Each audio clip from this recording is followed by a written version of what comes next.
When people hear the phrase Jewish law, they often think of rules. Don't eat pork. Don't work on Saturday.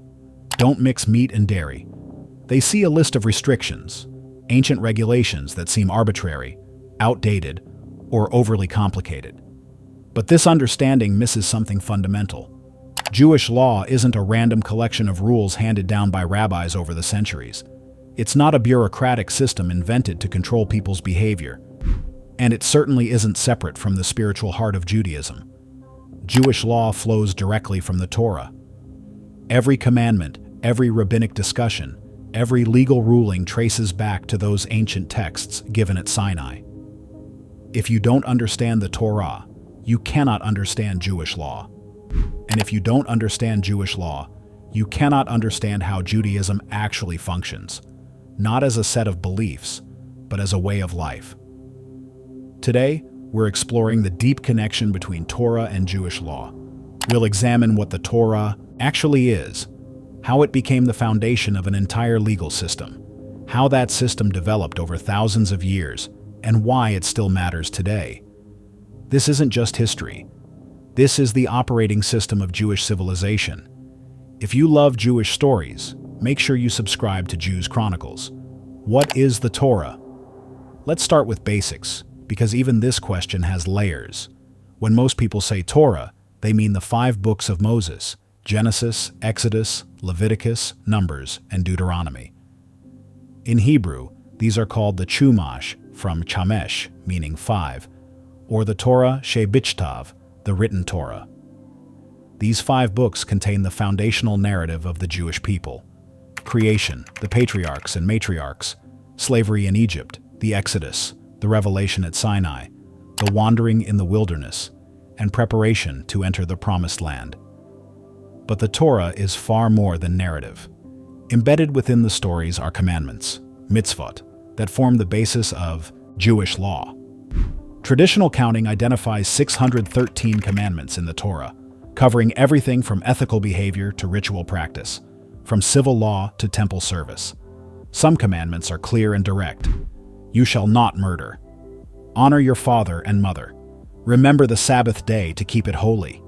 Others are more cryptic, stated briefly without detailed explanation.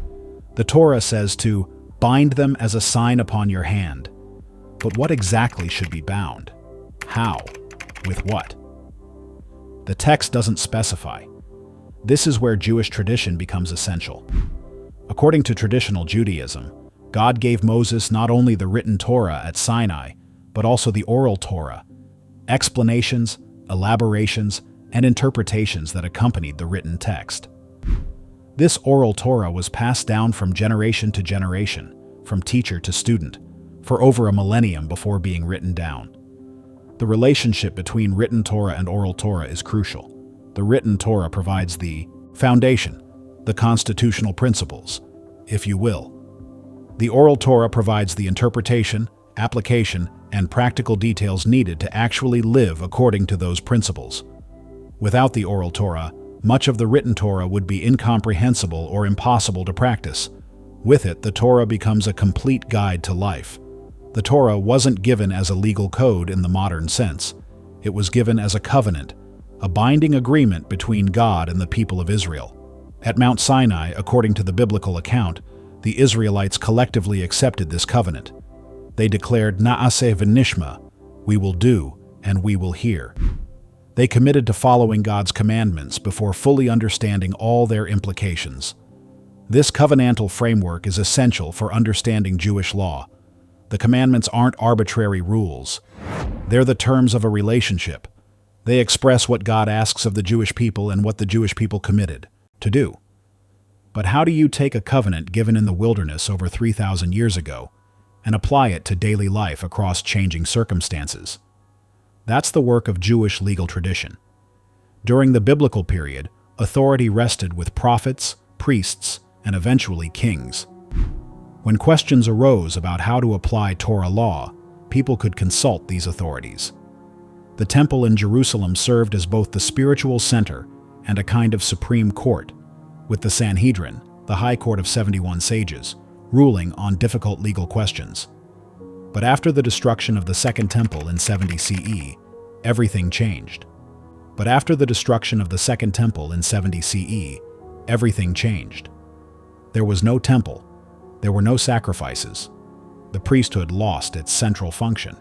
The Sanhedrin was eventually dissolved. Judaism faced an existential crisis. How could a religion built around temple service survive without a temple?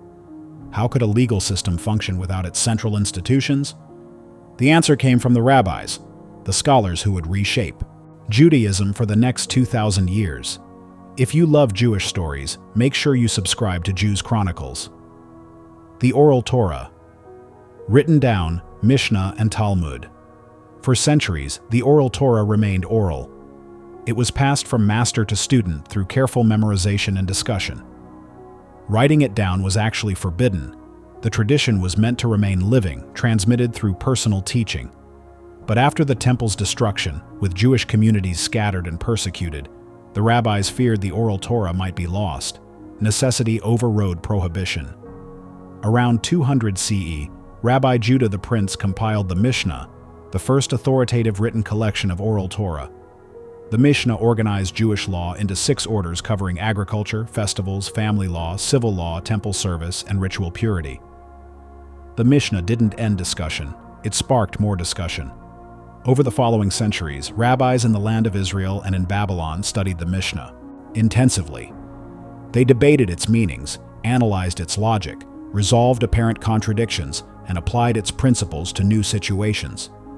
These discussions were eventually compiled into the Gemara. Together, the Mishnah and Gemara form the Talmud, the central text of Rabbinic Judaism. There are actually 2 Talmuds, the Jerusalem Talmud, completed around 400 CE, and the Babylonian Talmud, completed around 500 CE. The Babylonian Talmud is longer, more comprehensive, and became authoritative for most Jewish communities. The Talmud is not a law code. It's a record of legal discussion, arguments, counter-arguments, hypotheticals, stories, digressions, and debates. Reading Talmud means following the reasoning of rabbis who lived centuries apart, seeing how they interpreted Torah verses, resolved contradictions, and thought through difficult cases. This might sound inefficient. Why not just write down the final rules? Because in Jewish tradition, the reasoning matters as much as the conclusion. Understanding why a law exists, how it derives from Torah, what principles underlie it, enables you to apply that law properly in new situations. The Talmud trains the mind to think legally, to see how general principles apply to specific cases, to hold multiple considerations in tension. The chain of transmission, codes, commentaries, and responsa. The Talmud wasn't the end of Jewish legal development. It was more like a foundation for ongoing construction. After the Talmud, scholars continued the work of interpreting and applying Jewish law. Several distinct types of literature emerged. Commentaries explained difficult passages in the Torah and Talmud. The most famous is Rashi, Rabbi Shlomo Yitzchaki, 11th century France, whose commentary appears in virtually every printed edition of the Torah and Talmud. His explanations are so essential that studying these texts without Rashi is almost unthinkable. Codes organize Jewish law into clear practical guides. Major codes include the Mishneh Torah by Maimonides, 12th century Egypt, which systematically presented all of Jewish law in clear Hebrew, and the Shulchan Aruch by Joseph Caro, 16th century Safed, which became the standard legal code for most Jewish communities. Responsa, in Hebrew, Shehelot Uteshuvot, questions and answers, addressed specific legal questions posed to rabbis. Over the centuries, thousands of responsa have been written, addressing everything from ancient questions about Sabbath observance to modern questions about technology, medicine, and business ethics. Each generation of scholars built upon previous generations while addressing new circumstances. A rabbi in 19th century Poland could draw upon the Torah, the Talmud, Maimonides, the Shulchan Aruch, and centuries of responsa when answering a question, seeing himself as part of an unbroken chain stretching back to Sinai. This chain of transmission, from Torah to Mishnah to Talmud to codes to responsa, is what gives Jewish law its depth and continuity. It's not a static system frozen in time. It's a living tradition that develops while remaining rooted in its foundational text, the Torah. How Torah law actually works. Let's look at a concrete example to see how this system functions. The Torah states, "You shall not boil a kid in its mother's milk." This verse appears 3 times in the Torah: Exodus 23:19, Exodus 34:26, Deuteronomy 14:21. On its face, this seems like a narrow prohibition. Don't cook a baby goat in the milk of its own mother. Perhaps an ancient pagan practice being forbidden. But the oral Torah dramatically expands this law. The rabbis understood the 3 repetitions as teaching 3 separate prohibitions. You may not cook meat and milk together, you may not eat meat and milk together, and you may not derive benefit from such a mixture. Furthermore, the prohibition extends beyond goats to all kosher mammals and their milk. And cooking together is defined to include any hot combination. The practical result, the elaborate system of separating meat and dairy that observant Jews follow today. Separate dishes, separate utensils, waiting periods between eating meat and dairy, careful checking of ingredients. Someone looking only at the written Torah would never arrive at these practices. The brief verse gives no hint of the extensive system built upon it. But according to tradition, this system was always implicit. The oral Torah explains what the written Torah means. This is how Jewish law works throughout. Torah verses provide the roots.